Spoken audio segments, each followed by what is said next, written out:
Hi, I'm Mike Peterson, Vice President of the Furniture Training Company. In this podcast, Mark Lacey, President of the Furniture Training Company, will teach us about courtesy and how we can extend it to each and every customer who enters our store. Hello, it's good to be with you today for another audio lesson. This audio lesson is entitled Courtesy, the Lost Essential to Successful Retailing. Genuine respect for others is the foundation of all true courtesy. Courtesy is not an artificial attitude. It must be a fundamental aspect of our character. It springs from the heart, and it's an expression of thoughtfulness for others. It is the key for successfully interacting with every customer you assist. Good manners, though, are the outward expression of courtesy. The term good manners refers to specific acts of showing consideration, tact, and politeness for the feelings of others in daily life and deals with little things as well as big. Manners are the evidence of courtesy, of the refinement or coarseness of our nature, of our civility or our vulgarity, and of our truth or our dishonesty. A sunny, radiant smile. A sincere, friendly smile is the first act of courtesy you can offer arriving customers. You can potentially cheer up the worst grouch that enters your store when you approach him with a sunny, radiant smile. A happy smile and courteous words of welcome certainly will put your average customer into a friendly mood. In addition, when a customer discovers that your cheerful and friendly attitude of service is genuine, they will likely send their friends in to buy from you later. And if they come back later and you're busy, they'll wait for you. The cheerfulness of your appearance and the charm of your smile make permanent customers and build your business. Whenever you are in your store, you should strive to present a cheerful front to the world under all conditions. Everybody likes the person with a sunny, cheerful disposition, and everybody avoids that person who's peevish or has a gloomy face that indicates all sorts of dismal thoughts and internal troubles. To show ill temper and an ugly mood to the world at large is a sign of bad manners. Keeping a cheerful front at all times is a mark of courtesy. Self-control and character. Real courtesy and good manners require that you learn self-control. Anger is out of place in business and nowhere more than on the retail sales floor. To give expression to negative feelings, no matter how justified, in the presence of a customer is a sign of rudeness and a lack of courtesy. Without self-control as a guiding principle, there can be no development of character, no self-discipline, and you cannot become successful at selling. How to develop self-control. So how can you develop self-control? In the same way you develop weak muscles, namely by exercise. You can acquire the self-control you need for dealing with difficult customers and challenging situations only by practicing self-control in the little things, in life's small annoyances. Study yourself to discover your weaknesses. Are you impatient, self-centered, or unambitious? Are you self-conscious? Do you lack confidence? Defects of character like these indicate a lack of self-control. To improve your character and acquire self-control, you should work hard to overcome your weaknesses by consciously cultivating the opposite characteristics. If you are impatient, learn to take a deep breath and stay calm. If you are self-centered, focus on putting the needs of your customers ahead of your own. If you are unambitious, keep in mind that other people depend on you and they are counting on your success.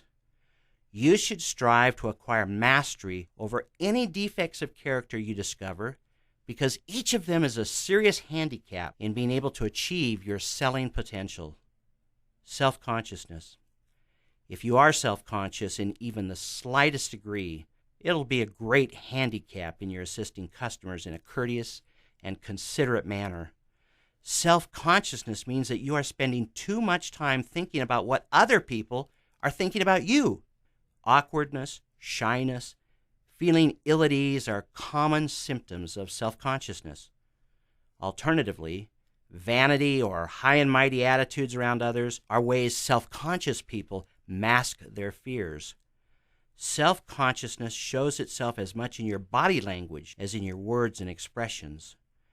You can best overcome self-consciousness when working with customers by genuinely focusing all of your thoughts on how to help them get the furniture they need and want during the selling process. Only when you focus entirely on the other person's needs will you be able to stop thinking about yourself.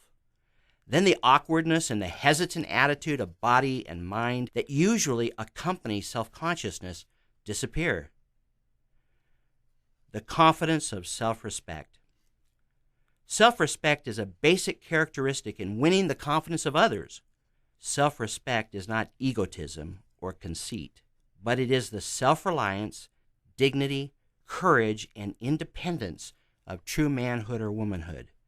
Self-respect must be real, genuine, or it is nothing at all. Self-respecting persons can always look others in the eye. It comes from being knowledgeable, honest, dependable, and sincerely interested in your customer's needs and not your own.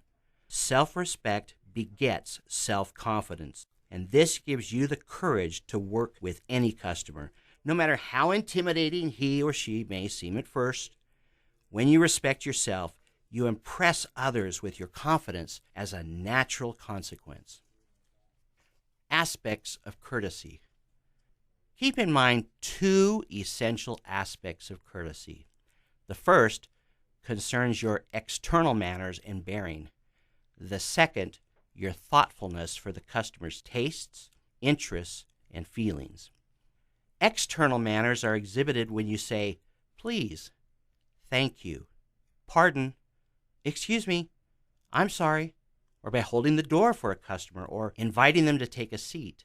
The courtesy of good manners is something to which customers are always entitled, even those who may sometimes seem unreasonable and irritating. Another form of good manners is to avoid funny speeches, cute comments, and smart remarks in your store while customers are present. Silly, commonplace, or frivolous chatter is distasteful to the average customer. Such chatter shows a lack of self-discipline and poor manners. Good manners are the mark of self-control. Like any other accomplishment, you acquire good manners by desire, study, observation, and practice. However, when you exhibit good manners, others generally cannot help but respond accordingly. Courtesy, an expression of thoughtfulness. The second aspect of courtesy manifests itself in an earnest desire to help and be accommodating. It is the practice of the golden rule, treating others as you wish to be treated. If a customer rushes into your store showing that he is in a hurry, it's courteous for you to be quick and attentive. If a woman comes to your store and looks hot and thirsty, offer her a drink. If a customer is having a hard time making a decision, be patient. Give her of your time by helping her review again the options. Such little deeds of courtesy as these require thoughtful observation and a quick perception. The average salesperson is not a keen observer. With a little practice, however, you can soon increase your thoughtfulness and ability to show courtesy to your customers. The courtesy of impartiality. Courtesy also demands that the attention given to the shopper who is just looking should be no different than from the one who buys. The visitor who just strolls through the store today may well be the buyer of tomorrow. Many salespersons, as soon as they find that a customer is not going to purchase, at once change their attitude, and this change is very noticeable. No person should sell home furnishings unless his or her manners are uniformly courteous to all. You should show the same consideration to the person just looking around as to the purchaser, to the young married couple as to the wife of the most influential man in town, to the purchaser of a $299 recliner as to the buyer of $15,000 worth of furniture for a new home. Make every customer feel that she is the most important person in the store. If she's treated this way, she will more often than not buy today. And if not today, she will usually come back and buy in the future. Treat every customer as a guest that you put at ease and make feel welcome regardless of whether or not she purchases. How to say thank you.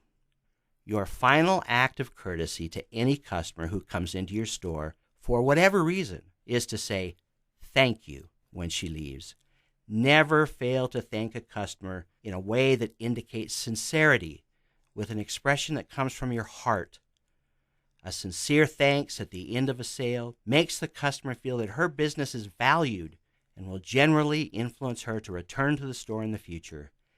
These two simple words, thank you, when expressed sincerely and earnestly, are the most important words you can share with a customer who has been generous enough to come into your store. The standard of store courtesy. The sad truth is there is not a high standard of courtesy in the average retail store. Decades ago, a well-known retailer with a large sales force said that he knew as a fact that only 10% of his salespersons were truly courteous, that 40% were courteous part of the time, and that 50% had yet to learn the meaning of the term. Unfortunately, many retail sales associates in the home furnishings industry are still not a great deal better at extending the basic courtesies to their customers. In fact, the most common complaints made about furniture stores have reference to a lack of courtesy on the part of salespersons. Complaints spring from customers who go away angered or dissatisfied because they have not received the courtesy and consideration to which they are entitled. Happy and successful is the salesperson whose natural tendency or training have made him courteous in spirit, delicate in tact, refined in taste, composed in manner, and whose behavior is always appropriate to the business in which they are engaged and the circumstances of the case. Make the decision today to cultivate the characteristic of courtesy in all aspects of your dealings with customers, and set yourself far apart from the many discourteous and annoying salespeople your customers have previously experienced. She will show her gratitude by giving you her business. For listening to the lesson today, thank you.